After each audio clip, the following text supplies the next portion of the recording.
is styrofoam for the head.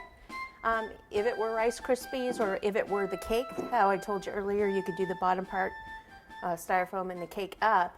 You would just need to make sure that you skewer the ears and the nose, that the skewer actually goes into the styrofoam part down there.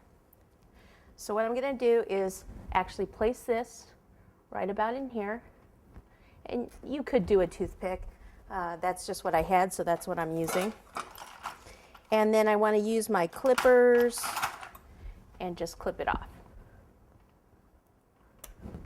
You know, it may stay on there by itself, but it's better to be safe than sorry, especially if you're going to transport this. I'm going to cut a little more off. And then I'm just going to take a ball,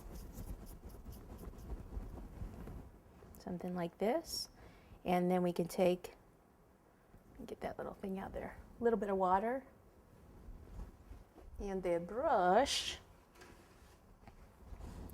Okay, not too much, just a little bit, okay? Too much, it'll want to slide down. And we'll just take this and pop it right over the top there. Oh, he's got a big nose.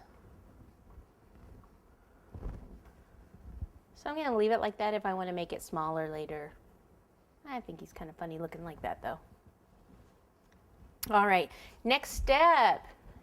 Now we can actually go to the jacket. I just wanted to make sure that I got the head on so that I could tuck this underneath, and now we can go ahead and cover that area.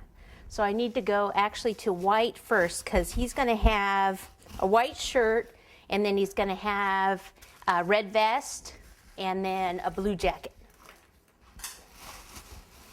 And then let's see what else we can throw on there. So I just need a small V shape. So I'll just take a little bit of the white,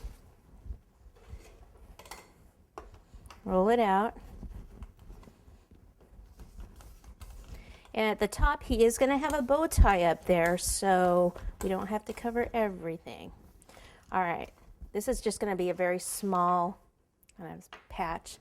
Straight across there, and then take your pizza cutter and go in and in like that. This is probably way bigger than we need, but we're going to cover the other part up.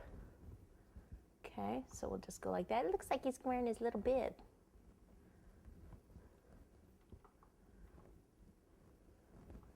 Okay, and kind of push this in a little bit here. And I'm pushing it in so when I put the coat over it, you're not going to see a line there so much. If you want to do any lines or anything in the shirt, then you can just use this veining tool and just slide down like this. If you had like maybe a texture mat that had stars on it, you could have textured it first and then put it on. It might have been fun.